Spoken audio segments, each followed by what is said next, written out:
दोनों भागते हुए पेड़ के पास आते हैं, लेकिन चोर जब तक पेड़ को काट चुके थे। रुक जाओ तुम लोगों ने ये अच्छा नहीं किया। अब मैं तुम लोगों को नहीं छोड़ूंगा। तांत्रिक नीलू को तलवार देता है, जिससे नीलू उन सभी की एक बार में ही गर्दन काट देता है, जिससे उनकी खून की धार पेड़ की जड़ से होते हुए खजाने पर पड़ती है और खजाना हमेशा के लिए गायब हो जाता है।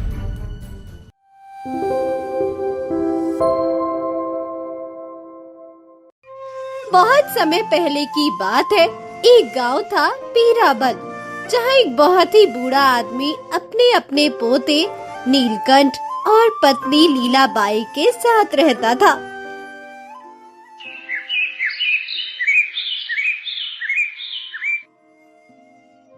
नीलू बेटा, नीलकंठ।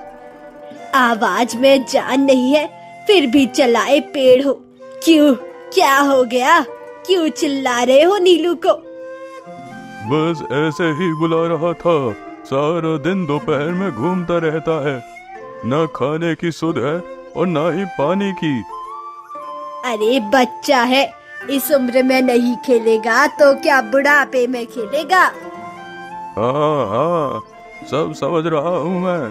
तुम्हारी वजह से ही बिगड़ा हुआ है वो। तुम्हारे ही लाड़ प्यार ने उसे बिगाड़ रखा है।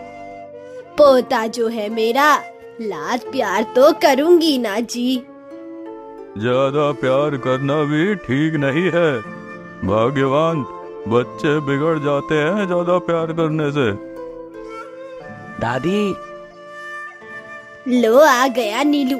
तुम भी ना फालतू ही परेशान होते रहते हो और मेरे पोते पर गुस्सा भी होते रहते हो। क्या हुआ दादी? दादाजी पर आप गुस्सा क्यों कर रही हैं? तू बहुत ज्यादा घूमने लगा है नीलू। आज बस इसी बात की शिकायत कर रहे हैं तेरे दादाजी। नहीं दादी जी, मैं तो बस अपने दोस्तों के साथ पहाड़ी पर खेल रहा था। पहाड़ी पर खेल रहा था? और तू पहाड़ी पर गया ही क्यों? तुझसे किसने कहा था पहाड़ी पर जाने के लिए? भाग्यवान, जा मेरी छड़ी लेकर आओ। आज मैं इसकी खाल निकाल दूंगा। अरे अरे, क्या हो गया आपको? वो जंगल वाली पहाड़ी की बात थोड़ी कर रहा है, वो तो हमारे गांव वाली पहाड़ी की बात कर रहा है।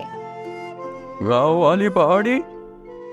जी, गांव के लोगों ने सभी शख्स को मना किया है कि वो लोग जंगल की पहाड़ी में ना जाए।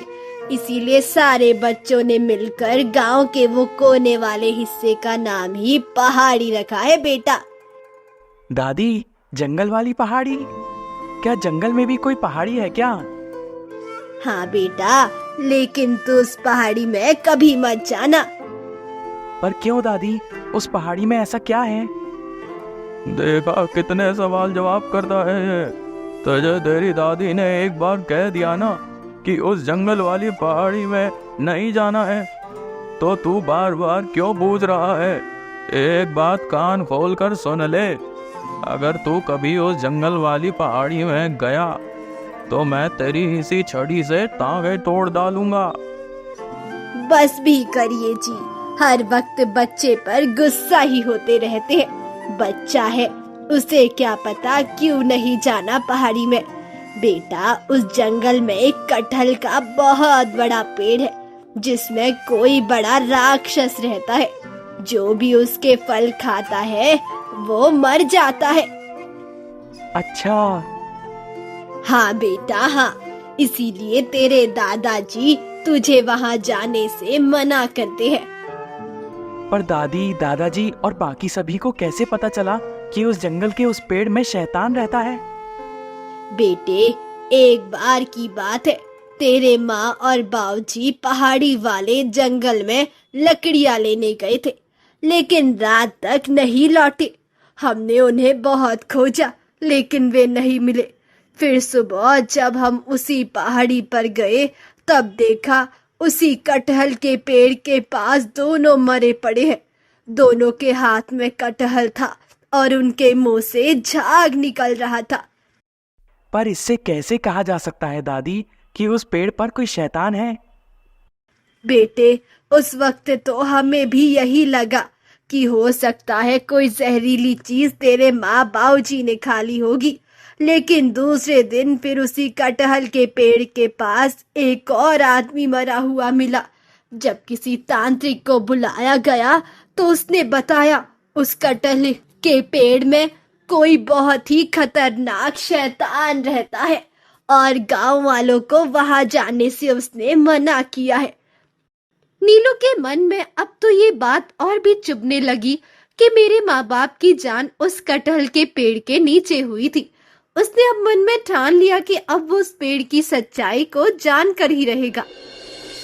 एक दिन की बात है, नीलू ने कुछ लोगों को उस पहाड़ी पर जाते देखा। उन सभी के हाथों में कपड़े की पोटली भी थी। नीलू पास ही की एक झोपड़ी में गया जहाँ एक साधु बाबा रहते थे। बाबा बाबा, मुझे आपसे एक बात जाननी है। क्या जानना है बेटा? यही कि पास ही के एक जंगल में एक पहाड़ी है। उस पहाड़ी पर एक कटहल का पेड़ है। सुना है उस पेड़ पर एक राक्षस रहता है। क्या ये बात सच है? बेटा, मुझे इतना पता है कि उस पहाड़ी पर एक कटहल का पेड़ है जो कि बहुत पुराना है, लेकिन उस पर कोई राक्षस रहता है या नहीं ये मुझे नहीं पता, क्योंकि मैं उस पहाड़ी पर अभी तक नहीं गया हूँ। बाबा, कुछ दिन पहले मेरे दादा दादी ने मुझे बताया कि मेरे माँ बाप की मौत उसी कटहल के पेड़ के नीचे हुई थी, इसलिए मुझे यह जानना जरूरी है, आखिर उस पेड़ का सच क्या है। ठीक है बेटा, अगर तेरी ऐसी जिद है तो तेरे इस काम में पगला तांत्रिक तेरी मदद कर सकता है। वैसे तो वो तुम्हें मना कर देगा, लेकिन अगर तुम उसको मेरे बारे में बताओगे तो वो तुम्हारी मदद जरूर करेगा। फिर नीलू उस तांत्रिक के पास जाता है और उस पगला तांत्रिक को पूरी बात बताता है। ठीक है, मैं तुम्हारी मदद करने के लिए तैयार हूँ, लेकिन बदले में मुझे 4 लोगों की बलि चाहिए होगी। क्या तुम इसके लिए तैयार हो? ठीक है, मैं तैयार हूँ। जैसे ही आप मेरा काम खत्म करेंगे मैं आपका काम कर दूंगा। तांत्रिक और नीलू उस पहाड़ी की तरफ जाते हैं। तभी उन्हें 4 चोर पहाड़ी पर बात करते हुए मिलते हैं। नीलू और तांत्रिक दोनों चुपके से उनकी बात सुन लेते हैं। अरे भाई, कैसे भी करके हमें अमावस्या तक किसी को भी इस पेड़ के पास नहीं आने देना है। भाई तुम फिक्र मत करो, आज से पहले भी 2 लोग ने यहाँ आने की हिम्मत की थी। मैंने उन्हें जान से ही मार दिया था और उनके पास कटहल का फल रख दिया ताकि लोगों को लगे कि इस फल के श्राप से ही उन लोगों की हत्या हुई है। हाँ हाँ, तुम सही कह रहे हो। वैसे भी इस कटहल के पेड़ के नीचे बहुत सारा खजाना है, ये बात हमारे सिवा किसी को नहीं पता। तो भाई अब क्या किया जाए? दुष्ट लोगों, तुम लोग ये बहुत गलत कर रहे हो। किसी मासूम की जान लेना अपराध है और उस अपराध का दोष तुम मेरे माथे गढ़ रहे हो। देखना, तुम्हें इसकी बहुत बड़ी सजा मिलेगी। जिस दिन लोगों को तुम्हारी ये कुकर्म पता चल गए उस दिन वो तुम्हें सजा जरूर देंगे। कौन देगा सजा? जब ये बात लोगों को पता चलेगी तब ना। मैं बताऊंगा लोगों को। तू बताएगा लोगों को? उससे पहले ही हम तुझे यहाँ से उखाड़ फेंकेंगे और हमेशा के लिए नष्ट कर देंगे। बस हमें तो इंतजार है अमावस्या का।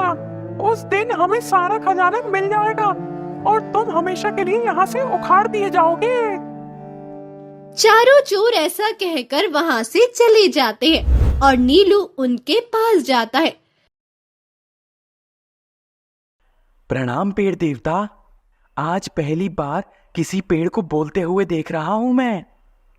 प्रणाम बेटे।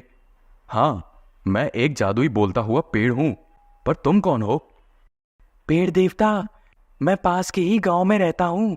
मेरा नाम नीलू है। आज आपकी और उन 4 चोरों की बात सुनकर मुझे पता चला कि क्या सच है और क्या झूठ। नीलू की बात सुन पेड़ जोर जोर से रोने लगता है। हाँ, आज तक लोगों की नजरों में मैं ही बुरा बना हुआ हूँ, जबकि मैंने कभी नहीं चाहा कि किसी मासूम की यूं बेवजह जान जाए। पर उन चारों दुष्टों ने मिलकर न जाने कितने मासूमों को मौत के घाट उतार दिया। गांव वाले हमेशा कहते थे कि कटहल के पेड़ पर शैतान रहता है जो लोगों को मार डालता है, पर आप तो कितने अच्छे हैं। लेकिन पेड़ देवता, वे चारों कौन थे और ऐसा क्यों कर रहे हैं? बेटे, वो चारों चोर हैं। उन्हें सिर्फ मेरे नीचे दबे हुए खजाने से मतलब है। खजाना? हाँ बेटा, खजाना। इस पेड़ के नीचे खजाना छुपा हुआ है जिसे पाना इतना आसान नहीं है। ये चोर इसे ही हासिल करना चाहते हैं, इसलिए इन सभी ने ये खेल खेला। पेड़ देवता, आप कोई उपाय बताएं ताकि मैं इस खेल को रोक सकूं और अपने माँ पिताजी का भी बदला इनसे ले सकूं। इन्होंने मेरे माता पिता की भी जान ली है, मैं इन्हें छोड़ूंगा नहीं। बेटे, उन चोरों को मारना इतना आसान नहीं है। वो सभी बहुत खतरनाक हैं। वे सभी तो बस अमावस्या का इंतजार कर रहे हैं ताकि वे इस खजाने को यहाँ से निकाल सकें। अमावस्या को ही क्यों? चोर तो अभी भी इस खजाने को यहाँ से निकाल सकते हैं ना? नहीं, वे चोर तो क्या, कोई भी इस खजाने को यहाँ से नहीं निकाल सकता। जो भी ऐसा करेगा वो जलकर भस्म हो जाएगा। केवल अमावस्या के दिन ही इस खजाने को यहाँ से निकाला जा सकता है। हाँ, सही कह रहे हैं ये पेड़ देवता। इस खजाने की रक्षा स्वयं एक सर्प देवता करते हैं। इतनी आसानी से इस खजाने को नहीं निकाला जा सकता, इसीलिए वे चोर अमावस्या का इंतजार कर रहे हैं। अमावस्या ही एक ऐसा समय है जब इस खजाने को बाहर निकाला जा सकता है। फिर तो हम उन चारों चोरों को कभी नहीं रोक पाएंगे। मैं तो छोटा हूँ, मैं कैसे उन सभी चोरों से लड़ सकता हूँ? पेड़ देवता, अब आप ही कोई उपाय बताइए ताकि मैं उन चोरों को मार सकूं। बलि। बलि? हाँ, बलि। तुम जिस तांत्रिक को लेकर आए हो उसे पता है क्या करना है। बाबा बताइए, क्या करना होगा हमें? बेटे, ये काम इतना आसान नहीं है। बड़े खतरे हैं इस काम में और मैं तुम्हें खतरे में नहीं डाल सकता। बाबा, कई लोगों के मरने से अच्छा है कि किसी एक की जान चली जाए। मुझे अपनी जान की फिक्र नहीं है। बाबा, मुझे तो अपने गांव के लोगों की चिंता है। अगर गलती से फिर कोई यहाँ आ गया तो ये चोर उन्हें भी जान से मार डालेंगे। पर बेटे, मैं तुम्हें खतरे में नहीं डाल सकता। कृपया कर आप मुझे बताइए कि क्या उपाय है। तुम्हें इस खजाने के पास जाना होगा, लेकिन उस खजाने के पास जाना इतना आसान नहीं है। वहाँ कई पहेलियों, कई सवालों से गुजरना होगा, और अगर किसी एक का भी तुमने गलत जवाब दिया तो तुम हमेशा के लिए वहीं कैद हो जाओगे। मुझे मंजूर है, मैं जरूर जाऊंगा उस खजाने के पास, पर मुझे करना क्या होगा? तुम्हें खजाने के पास सर्प देवता मिलेंगे। उनके पास एक मणि होगी। अगर वो तुमसे खुश हो गए तभी वो मणि तुम्हें देंगे, और जैसे ही वो मणि तुम्हें मिल जाए तुम यहाँ लाकर मेरे तने के इस खोखट पर रख देना। मैं इससे बहुत शक्तिशाली बन जाऊंगा और फिर मैं तुम्हारी सहायता कर सकता हूँ उन चोरों की बलि देने में। जैसे ही चोरों की बलि इस खजाने के लिए दी जाएगी, खजाना हमेशा के लिए यहाँ से गायब हो जाएगा और लोग कभी इस लालच में किसी की जान नहीं लेंगे। तो क्या तुम तैयार हो? हाँ पेड़ देवता, मैं बिल्कुल तैयार हूँ। पेड़ नीलू को खजाने के पास जाने का रास्ता बताता है, जिससे नीलू उस पेड़ के नीचे उतर जाता है। जैसे ही वो दरवाजे पर पहुंचता है, उसे दीवार पर कुछ लिखा हुआ दिखता है। जो स्वयं को पा गया वही खजाना पा सकेगा। अरे ये क्या है? स्वयं को पाना मतलब शायद ये खजाना बाहरी नहीं, अंदरूनी है। मतलब मुझे और अंदर जाना होगा। नीलू जैसे ही अंदर बढ़ता है, एक आवाज आती है। रुको, तुम ऐसे अंदर नहीं जा सकते। पहले मेरे सवाल का जवाब दो। मैं बिना पंखों के उड़ता हूँ, बिना मुंह के बोलता हूँ। मुझे ना देख सकते हो ना छू सकते हो। बताओ मैं क्या हूँ? नीलू कुछ देर सोचने के बाद, हवा। बहुत सही, अब तुम जा सकते हो। दरवाजा खुलता है और नीलू आगे बढ़ता है। वहाँ एक बक्सा रखा हुआ था। अरे इसमें तो ताला लगा हुआ है। इतने आसानी से मिल जाए खजाना? इतना आसान नहीं है ये। बताओ बताओ, पहले सवाल का जवाब मेरे। ऐसी कौन सी चीज है जो बांटने से बढ़ती है? नीलू मुस्कुराया और कहा, प्यार, खुशी और ज्ञान, जो हमेशा बांटने से बढ़ती है। नीलू के सवाल के बक्से का ताला आधा खुला। नीलू ने बहुत कोशिश की लेकिन उस ताले को निकाल नहीं पाया। ये ताला तो बस लटका ही है, फिर भी नहीं खुल रहा। सर्प प्रकट होता है जिसे देख नीलू डर जाता है। डरो मत, अब तुम्हारे आखिरी सवाल की बारी। बताओ, अगर दो में से एक चुनना हो, सोने की ईंट या एक अच्छा दोस्त, तो तुम क्या चुनोगे और क्यों? नीलू फिर कुछ देर चुप रहा और फिर सोचने लगा। मैं एक अच्छा दोस्त चुनूंगा, क्योंकि दोस्ती कभी खोती नहीं, लेकिन सोना तो खर्च हो जाता है। बहुत खूब, तुम एक बहुत ही अच्छे और नेक दिल इंसान हो। जाओ, ये मणि ले जाकर पेड़ देवता को दे दो। और तभी बक्से का ताला खुलकर नीचे गिर गया। उसके अंदर एक बहुत ही चमकीली मणि थी। आपका बहुत बहुत धन्यवाद सर्प देवता। लो, ये कुछ स्वर्ण मुद्राएं तुम अपने पास रखो। नहीं नहीं सर्प देवता, मुझे ये नहीं चाहिए। मैं तुम्हें ये अपनी खुशी से दे रहा हूँ, इसे रखो। नीलू बहुत खुश होता है और मणि लेकर पेड़ के पास आ जाता है। ये लीजिए पेड़ देवता, मणि ले आया मैं। अरे वाह, लाओ, इस खोखट में इस मणि को रख दो। नीलू पेड़ के खोखट में उस मणि को रख देता है, जिससे पेड़ अपनी शक्तियाँ नीलू को दे देता है। बेटे, कल अमावस्या है, तुम्हें उन चोरों के आने से पहले यहाँ आना होगा और उन्हें खत्म करना होगा। आप फिक्र मत करो, मैं पहले ही यहाँ आ जाऊंगा। ठीक है, अब तुम अपने घर जाओ। जी। नीलू अपने घर आ जाता है। कहा था तू? वो देखा भाग्यवान तुमने, इसका दोस्त बता रहा था ये उस पहाड़ी की तरफ गया था।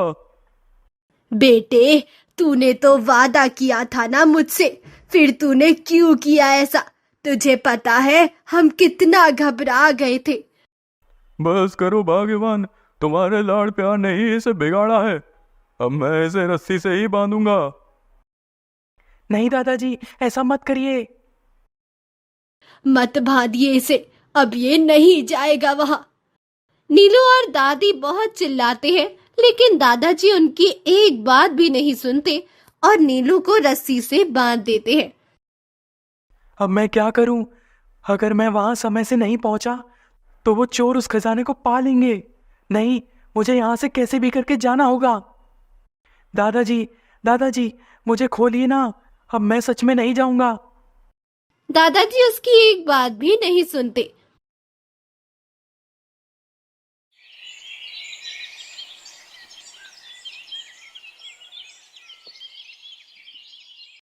तांत्रिक, क्या बात है? नीलू अभी तक नहीं आया। वो चोर आने वाले होंगे। मैं जाकर देखता हूँ। ठीक है, पर जल्दी आ जाना, वो लोग आते ही होंगे। तांत्रिक भागते हुए नीलू के घर जाता है और खिड़की से देखता है। अरे नीलू, तुम यहाँ, तुम्हें किसने बांधा? मेरे दादाजी ने। मेरी मदद करिए, मेरी रस्सी खोलिए। तांत्रिक चुपके से नीलू के पास जाता है और रस्सी खोल देता है। चलो, जल्दी चलो यहाँ से, चलो। दोनों भागते हुए पेड़ के पास आते हैं, लेकिन चोर जब तक पेड़ को काट चुके थे।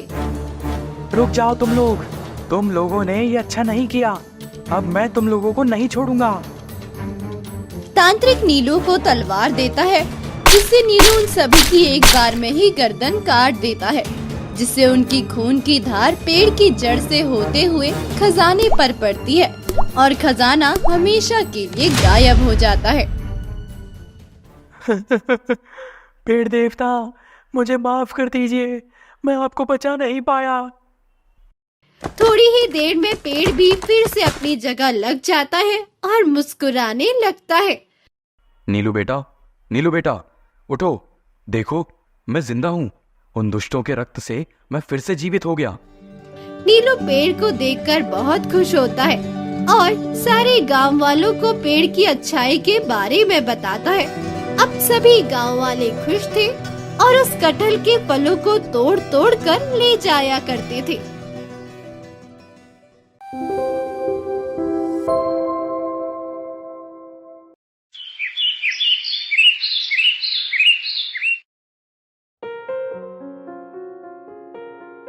सुंदरी अपने माँ बाप की इकलौती संतान थी। सुंदरी देखने में तो बहुत सुंदर थी, पर बड़ी ही मूर्ख थी। कौन सी बात कहा और कब बोलनी है, इसके उसके अंदर जरा भी अकल नहीं थी। सुंदरी की इस मूर्खता की वजह से उसके माँ बाप हमेशा परेशान रहते थे।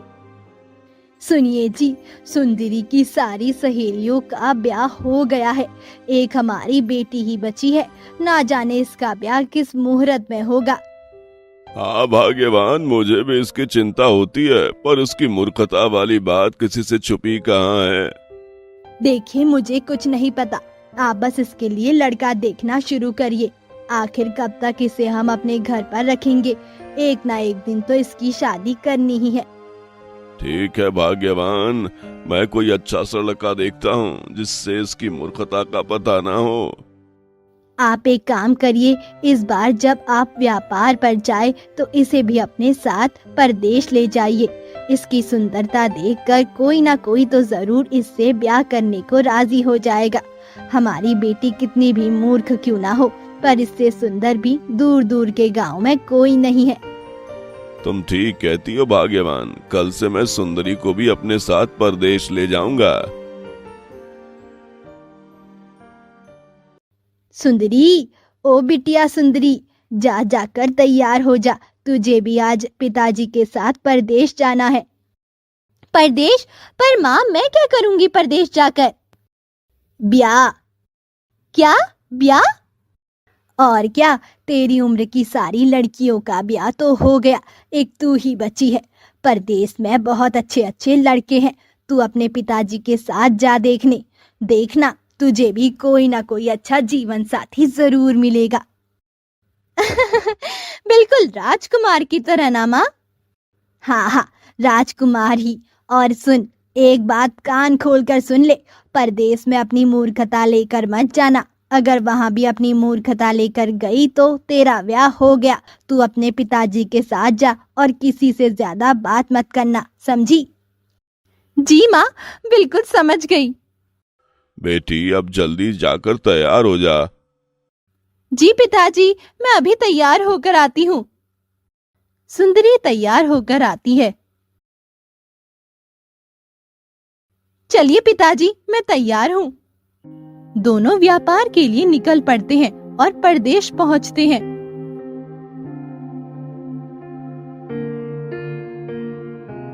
पोनी ले लो, पोनी। बेटा, लगता है पोनी वाला आया है। जा जाकर पोनी ले आ। ठीक है माँ। काका, ये पोनी कैसे दिए? बेटे, 2 चहोली अनाज में। ठीक है, लीजिए और पोनी दे दीजिए। मदन सुंदरी को देखता है और देखता ही रह जाता है। मेरी ये बेटी सुंदर है ना? जी, आपकी बेटी बहुत सुंदर है। तुम्हारे गांव में कोई सुंदर और मेहनती लड़का है तो बताओ, मुझे मेरी बिटिया का विवाह करना है। काका, आप एक काम करिए, मेरे घर चलिए।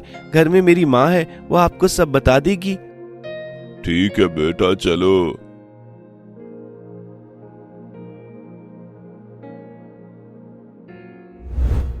माँ, ओ माँ, पोनी बेचने वाले काका नदी पार करके गांव आए हैं।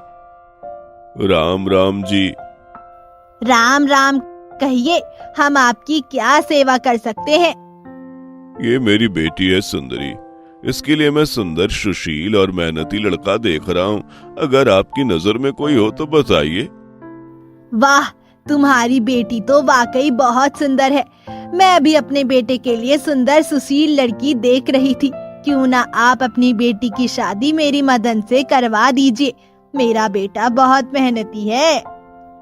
मुझे भी मदन पसंद है। बेटी, तू भी बता दो। ठीक है पिताजी, जैसा आप ठीक समझे। सुंदरी के पिता कुछ ही दिनों में सुंदरी और मदन की शादी करा देते हैं।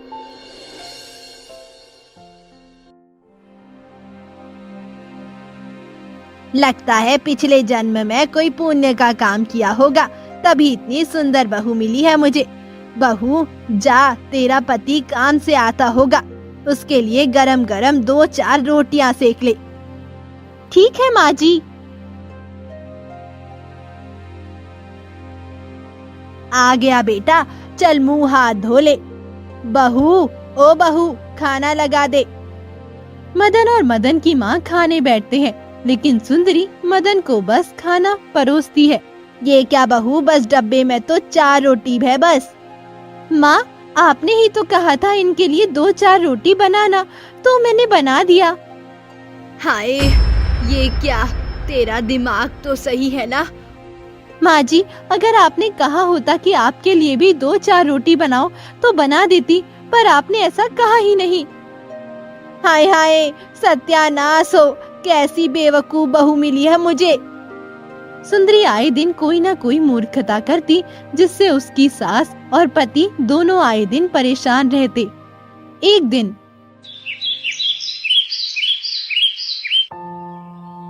काफी दिन हो गए मछली खाए, आज नदी की तरफ जाता हूँ, शायद कुछ मछलियाँ ही मिल जाएं। मदन जाल लेता है और नदी की तरफ निकल पड़ता है। आज तो बहुत सारी मछलियाँ पकड़ कर ले आऊंगा, कुछ घर पर बनवाऊंगा और कुछ बेच दूंगा।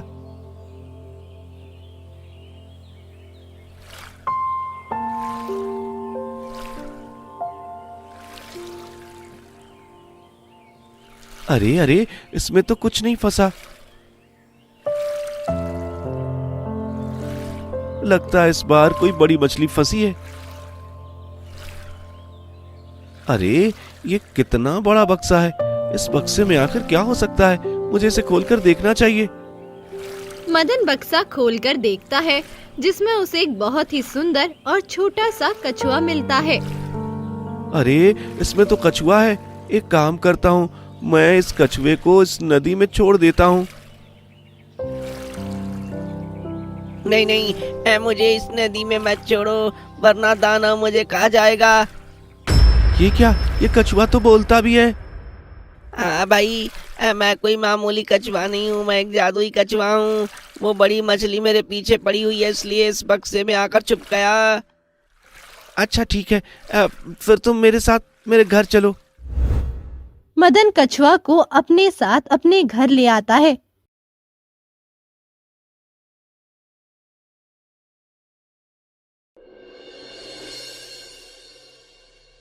बेटा, ले आया मछली। नहीं माँ, मछली तो नहीं मिली, लेकिन ये कछुआ मिला है। कछुआ? अरे वाह कछुआ, मतलब आज इस कछुए की सब्जी बनानी है। ये पागल बेवकूफ औरत, ये क्या कर रही है तू? गलती से भी ये गलती मत करना, ये मामूली कछुआ नहीं, समझी तू? क्या जादुई कछुआ? पर बेटा, ये जादुई कछुआ तुम्हें मिला कहाँ से? नदी से माँ। एक काम करो, आज मछली तो मिली नहीं, तुम और कुछ बना दो, और हाँ, कुछ चावल के दाने ला दो, मैं इस कछुए को खिला दूं, ये भी भूखा होगा। मदन कछुए को चावल के दाने खिला देता है। तुम्हारा बहुत बहुत धन्यवाद मित्र। इसमें धन्यवाद कहने की क्या जरूरत है, ये तो मेरा फर्ज था, इसलिए मैंने तुम्हारी मदद करी। अब तुम आराम से यहाँ रहो। मदन कछुए को अपने पास रखकर सो जाता है।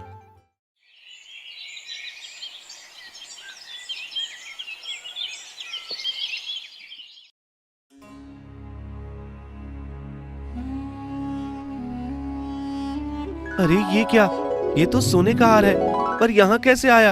और कछुआ कहाँ गया? भाई कछुआ कहाँ हो तुम? सुंदरी, ये सोने का हार कहाँ से आया? और वो जादुई कछुआ कहाँ गया? मुझे नहीं पता जी। अरे वाह, सोने का हार। सुंदरी हार पहनकर देखने लगती है।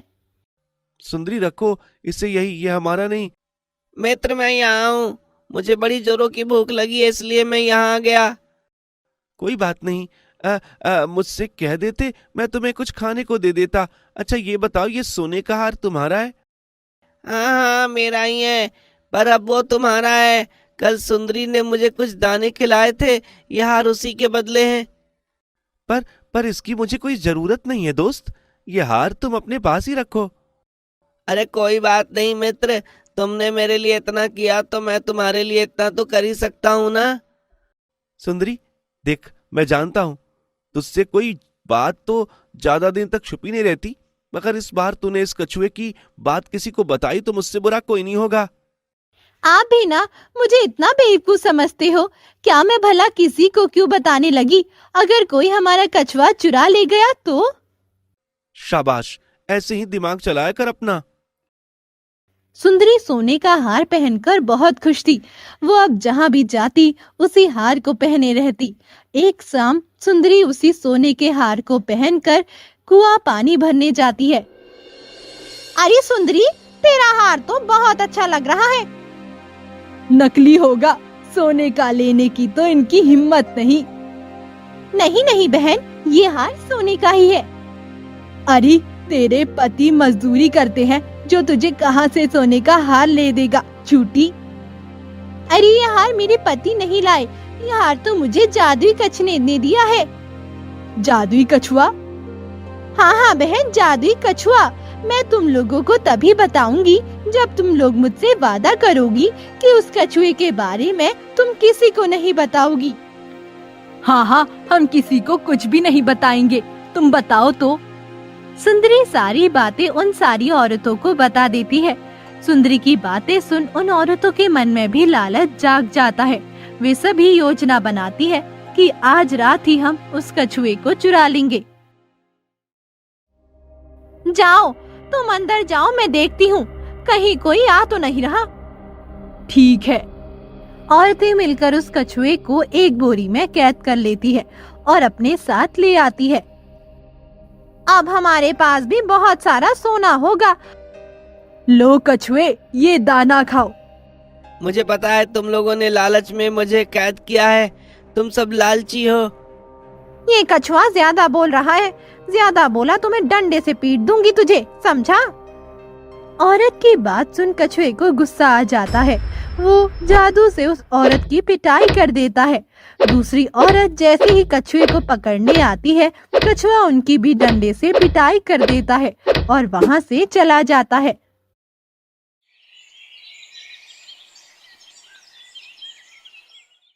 अरे आज फिर कछुआ कहाँ गया? लगता है आज फिर इसे भूख लगाई। रसोई में देखता हूँ यहीं होगा। मदन सारे घर में कछुए को देखता है, लेकिन उसे कहीं कछुआ नहीं मिलता। सुंदरी, कहीं तुमने कछुए वाली बात किसी को बताई तो नहीं थी? कछुआ मिल नहीं रहा है। नहीं जी, मैंने बस कुएं पर ही औरतों को ये बात बताई थी और उनसे कहा था कि वो किसी को ना बताए। ये प्रभु, इस मूर्ख औरत को मेरे ही गले बांधना था क्या? मदन कछुए को ढूंढने जाता है, तभी कछुआ बाहर से आ रहा होता है। कछुए, तुम ठीक तो हो ना? मुझे तुम्हारी बड़ी चिंता हो रही थी। मेरी मूर्ख पत्नी की गलती की सजा तुम्हें मिली। समझ नहीं आता क्या करूं मैं इसका। हाँ हाँ मित्र, मैं बिल्कुल ठीक हूँ और तुम बिल्कुल भी चिंता मत करो। मैं अपने जादू से तुम्हारी पत्नी को एकदम स्वस्थ कर दूंगा। क्या सच में? हाँ हाँ हाँ, कर दूंगा। कछुआ सुंदरी को एकदम सही कर देता है। समझ नहीं आता तुम्हारा ये कर्ज कैसे उतारूंगा मित्र। आज से मैं तुम्हारा ऋणी हो गया। मेरे ऊपर भी तो तुम्हारा उपकार था मित्र, भूल गए? तुमने मेरी उस दानव मछली से जान बचाई थी। चलो अब मैं अपने घर चलता हूँ, खुश रहना। कछुआ ऐसा कहकर वहाँ से चला जाता है।